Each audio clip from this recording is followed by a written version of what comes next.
Just 2 years ago, Forbes called Detroit the city of hope. Today, it tops the Forbes list of most miserable cities in America. When you call the police now, you wonder if they're coming. It's a tale of two Detroits, a city on the hook for more than $14 billion in unfunded pensions and health care costs for retired government workers. Most of us are facing legacy costs that we can't afford. They were cut in the good old days when you could, the tax revenues were up. We didn't have overseas competition. We could sell all the cars we could make. That day is gone. And get this, the Detroit News found nearly half of Detroit homeowners didn't even pay their property taxes last year. There have been hundreds of millions in spending cuts and thousands of government layoffs in recent years, but it's not enough. Now it's in the hands of Michigan's governor. Any day he could install an emergency manager in Detroit with sweeping powers. He could void all of their contracts. He or she could fire everybody, quite frankly. Joe Harris was Detroit's auditor for 10 years. An emergency manager has the right to basically throw out or rewrite union contracts. We'd likely see government job cuts. Wouldn't real people feel this? It simply doesn't affect the average person. It affects the government workers. It affects the politicians, but it does not affect union workers. Union workers. Those are real people. You're absolutely correct. Real people like Tanisha Flowers, a mother of 8 and a government worker. She fears losing her job if more cuts come, but knows something has to change. At what point do someone does something that's going to make a difference? It doesn't matter if it's the emergency manager or God.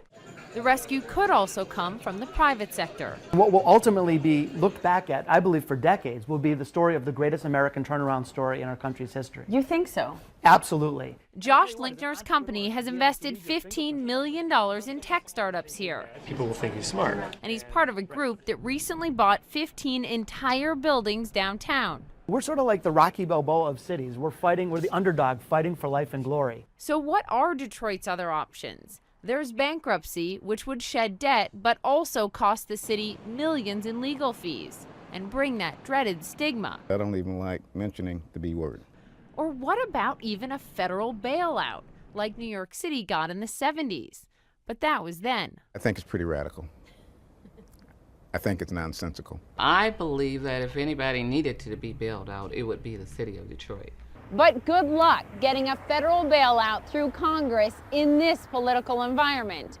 As for a bankruptcy, if that happens, it would be the single largest municipal bankruptcy in U.S. history. Poppy Harlow, CNN, Detroit.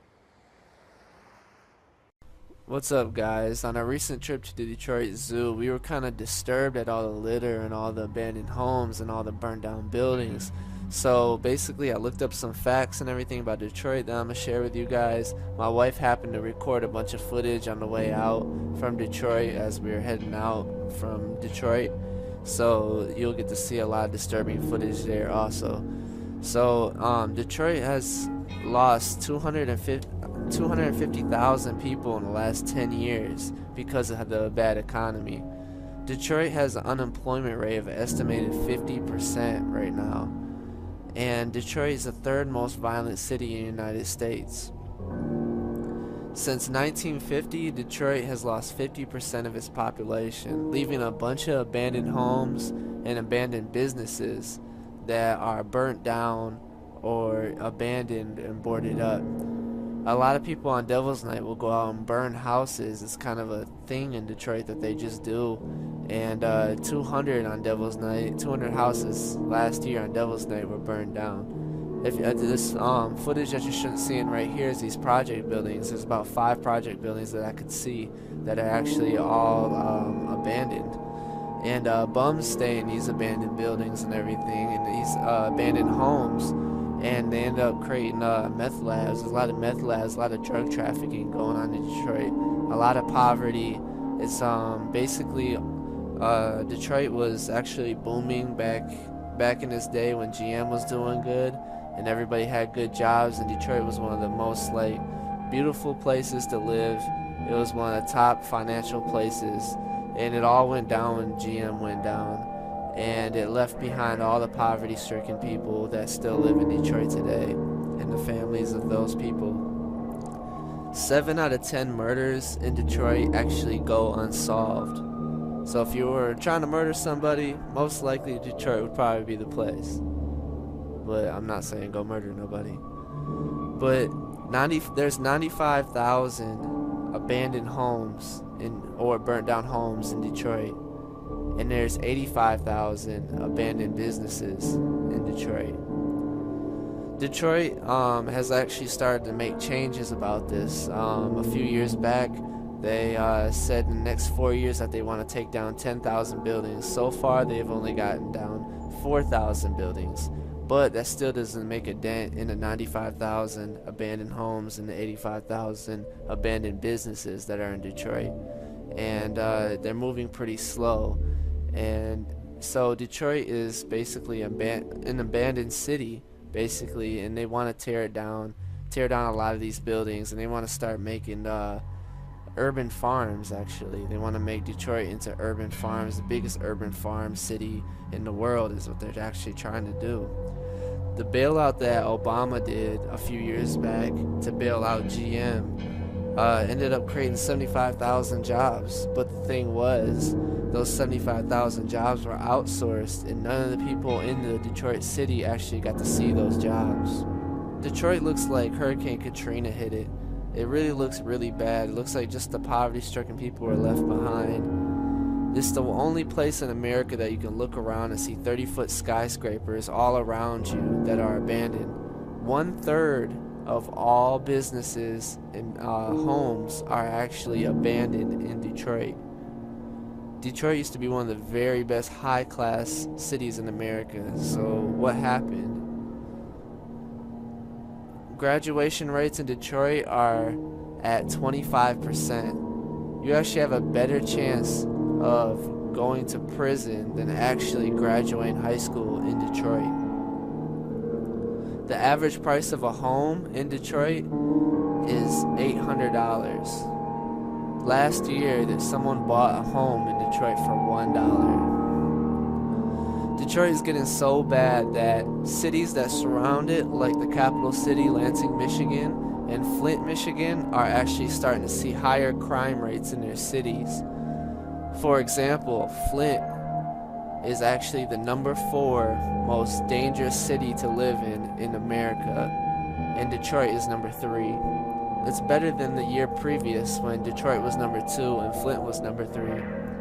So with Detroit going down the tubes, what do you think should happen? How do you think they should resolve this? Thanks for listening. See you guys later. Subscribe. Hey guys, so Detroit, Michigan was named by Forbes magazine as the most miserable city to live in the United States of America. But hey, have no worry, because the mayor of Detroit said the city's about to turn the corner. They have this great transformational plan in place. It's just a matter of time. This is a little bit of Ramsey Paul trivia. I used to live in Michigan. In fact, my daughter was born in Michigan. Sorry about that, Molly. And this was even like 20, 25 years ago. Detroit still had a colorful nature or reputation. And while I rarely went into Detroit, every once in a while I have to go to a factory. And one of the things I always remember is the factory security said, well, whatever you do, Ramsey Paul, don't stop at the stoplight that's in front of the plant. You just go through it. I don't care if it's red, you go through it. I'm like, well, why is that? And they said, well, you get carjacked otherwise. See, the fundamental problem with Detroit is unions and liberals. Well, that's the respectable Republican conservative thing you can say, like on Fox News, and be okay. So those damn liberals. If we just had a conservatives or Republicans in there with a free enterprise system, it would rebound. Hey, I know, because 30 years ago, I was in that category. I thought everything was based on economics and socialism was a bad thing. But then I had to kind of open my eyes, because there's a lot of left-wing socialist countries, let's say Scandinavia, Denmark, and even the United States. Portland and Seattle are pretty left-wing, all Democrat. Boulder, Colorado, but they're nice places to live. So how do you explain Detroit then? It's not just because it's left-wing and Democrats. It's the 900-pound gorilla, no racial pun intended by the way, that no one can say, but I think everyone knows. Detroit is an African city. There's nothing wrong with Detroit. It's just an African city.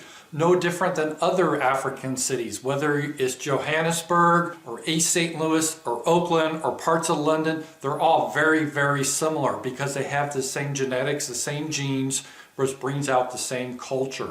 And I'm 100% certain, I have no doubt that if you could magically transform everyone that's in Detroit to Tokyo and move everyone that's in Tokyo to Detroit overnight like that magic, pretty soon you see Detroit looking Japanese and Tokyo would start looking like Africa. And just recently there was a lady on the Detroit council, city council, that objected to Michigan, the state of Michigan, coming in to take control of Detroit. And her objection was, I don't want a person without color saying what we need to do. And you know what? I agree with her. That's why I'm a nationalist.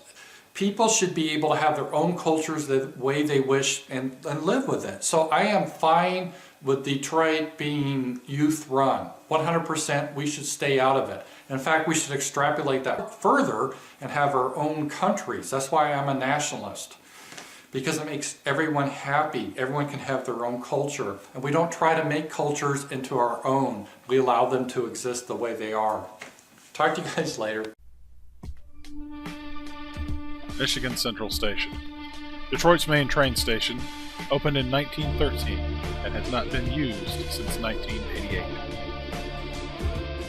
St. Margaret Mary School. Many of the city's Catholic schools have been closed, though the churches they are affiliated with remain active. David Broderick Tower, one of the city's most prominent skyscrapers. This 35-story tower once held the offices of many doctors, lawyers, and dentists. It has been virtually empty since the 1980s. Developers hope to convert the building to residential units by 2015. United Artists Theater.